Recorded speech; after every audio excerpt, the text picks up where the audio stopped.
Welcome to Beyond a Happy Marriage. I'm Arcadius. And I'm Monica. If you are striving for something deeper than just a happy marriage, if you want a relationship that's truly transformative, that leads to intentional living, then this podcast is for you. We are absolutely delighted to bring our conversations to English-speaking couples around the world. Welcome everyone to Beyond a Happy Marriage. I'm Arcadius, and beside me is my wife Monica. And today it's going to be intense, isn't it, Monica?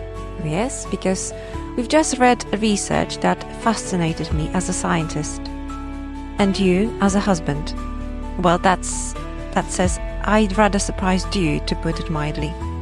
Surprised? This is rather understatement. I discovered that I will only reach my emotional maturity at age 43, whilst you have it since you were 32. That means for the first 11 years of our marriage, I was emotionally immature. I wouldn't put it quite so brutally, but well, science doesn't lie. It's not your fault, it's neurobiology. Men simply process emotions through different pathways in the brain. Listen, at first I wanted to be offended by this statistic, but then I thought maybe this explains why for years I would say I'm fine when asked about feelings, whilst Monica could write an essay about what she was experiencing. Exactly. And today we want to show you that these differences aren't a problem. They are strength, but only if you learn to work with them instead of ignoring them. Arcadius mentioned those studies. As a scientist, I have to tell you, these statistics aren't jokes. Dr. John Gottman studied over 3,000 couples for 40 years and predict divorce with 94% accuracy. 94? That's more accurate than the weather forecast. Yes, but this isn't just about whether it's going to rain. It's about how you handle emotions during conflict. And do you know what struck me most about these studies? Tell me. That couples with high emotional intelligence have 70% greater chance of staying married. 70%. It's a massive difference. Hang on, because I'm wondering what does it look like for us? We didn't fall apart in these 11 years when I was supposedly immature. No, but do you remember how it was? Especially when you lost motivation for your studies at the age of 30? Yeah, I remember. That was a difficult period. I remember you sat down in front of a computer pretending that you studied, but actually you were hiding. And I didn't know what was happening to you. You were like a ship without a destination. Yeah. You described it perfectly recently. When a man has a goal, everything is clear. But when he doesn't have one, he starts drifting. Exactly. And I was then like, well, how would you describe my mood during that period? Like a storm? No, I'm joking. You were patient, but I could see you were worried. And I couldn't name what I was feeling. Exactly, because research shows that men process emotions through automatic systems, whilst women use conscious ones. You needed time to understand that it wasn't anger at the world, but more like fear and shame. Yeah. Yes, only now I can name it. I was afraid I was nobody without a profession and was wasting time on studies. And I could have either destroyed you with criticism or help you find a new course. And this is where Gottman's famous ratio comes in, 5-to-1. What does it mean exactly? 5 positive interactions for every negative one during conflict is the mathematical signature of a happy marriage. But you know what terrified me most about these studies? You go on. The 4 horsemen of the apocalypse. Gottman showed that 4 behaviors predict divorce with 90% accuracy. They are criticism, contempt, defensiveness, and stonewalling. And which of us does that? No, I'm joking. But it's interesting. I suppose I have tendency towards stonewalling. Yes, you withdraw. And sometimes I criticize. But you see, after reading these studies, I started noticing that contempt is the biggest killer of marriages. Contempt is when one spouse considers themselves better than the other, right? Exactly. And honestly, sometimes I catch myself thinking, I have a PhD and he doesn't understand basic things about emotions. That's exactly that contempt. But hang on, that's not fair. You have scientific training in fields related to hormones, cycles. Yep. And that's why I have first-hand knowledge about NFP. Actually, I wanted to tell you about something fascinating. We've been practicing natural family planning for 18 years now. And the research shows, look up with Arcadius. 95% of couples practicing NFP stay married. Yep, exactly. Compared to 50% in the general population. And 74% report a positive impact on communication. But why? Isn't it as NFP has magical powers? No, but it requires what scientists call shared responsibility in the most intimate area of life. Every month is intimate communication about fertility, desires, family goals. That means I had to learn to recognize not only your physical cycles, but emotional ones. I remember how at the beginning I didn't understand why in 1 week you were full of energy and wanted to plan a future, and in other you needed more support. Exactly, and these aren't moods. It's hormonal reality. In the pre-ovulatory period, estrogen gives me energy. In the luteal phase, progesterone makes me more introspective. And do you remember how it was after our second son was born during the pandemic? That was the hardest period. I had postnatal depression. We were locked at home, many kilometers away from family. I was exhausted, undernourished, with a newborn and a 2-year-old. And I really didn't know how to help you then. I wanted to say, smile, everything will be fine. Fortunately, you didn't do that. Because I'd just read a research about neuroplasticity.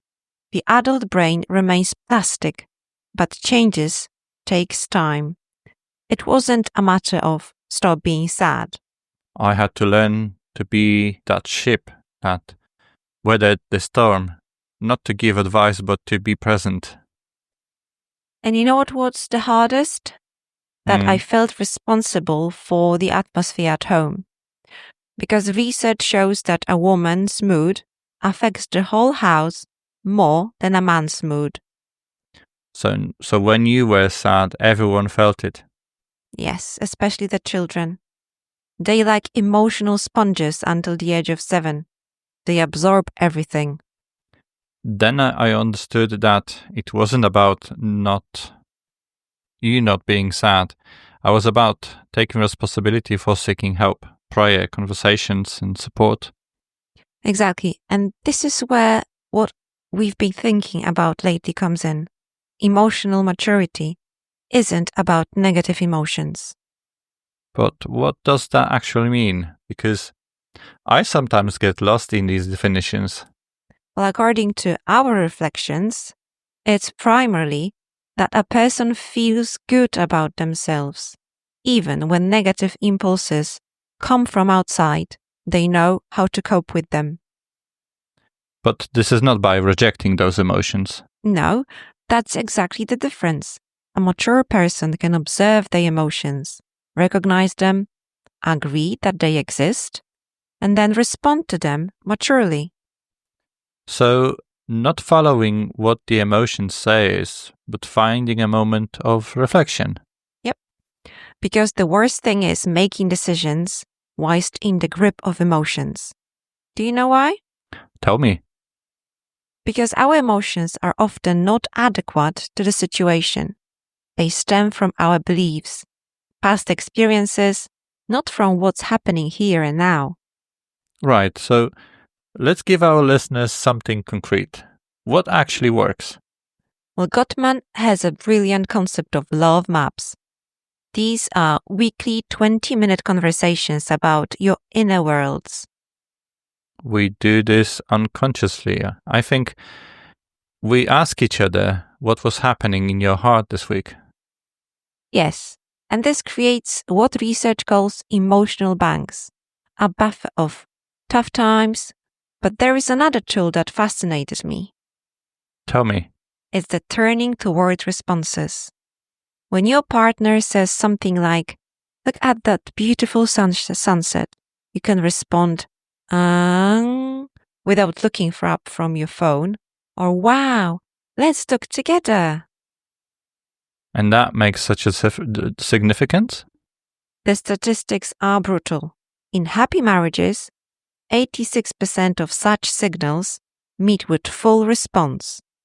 In marriages ending in divorce, only 33%. So 1/3 of reactions are positive and they still split up. Yes, these small moments build or destroy intimacy. So what about the fact that supposedly men have 81% lower probability of divorce when they learn to accept the wife influence? Well, you like that in the research, didn't you? Well, because it makes sense. How many times have I said I have my opinion and you were right? But doesn't mean you should always agree. It's about really listening, considering different perspectives. Yes, and integrating your insights into decisions. That's not weakness, that's wisdom. And you know what else struck me? That 69% of couples' problems are perpetual, unsolvable. What does it mean? That most things we argue about will never completely disappear. I'll always be more emotional, and you'll always need more time to process. And maturity is learning to dialogue about those differences, not trying to solve them. Exactly. And when conversation becomes toxic, research shows that it takes 20 minutes to calm the nervous system. Well, we have a rule. I need a break, let's return on this at 7 p.m. And it works. But you know what fascinates me most about all this research? Yeah? How it connects with what John Paul wrote. Mature love is, I need you because I love you. Immature one is, I love you because I need you. So I can love you even when you are tired, sad, irritated, because I see your dignity, not just my feelings. Yes. And the theology of the body teaches that we discover who we are through how we are received.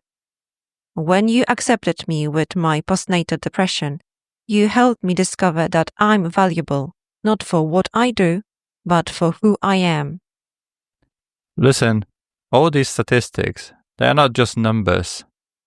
They evidence that emotional intelligence is the best investment in marriage, a statistically strong relationship. But most importantly, neuroplasticity shows change is possible at any age. Even if I am 43-year-old, emotional adolescent. You're not an adolescent. You just have a different pace of development. So what do? Well, go back to previous episodes, visit natprofam.com, but most importantly, comment. Tell us what's working in your marriage. Which of these tools do you try, or if any? Because remember, transformation happens through action, not listening. Choose one small tool and try it for a week. Thank you for being with us on this journey. Until next time. Keep building those beautiful, intentional marriages.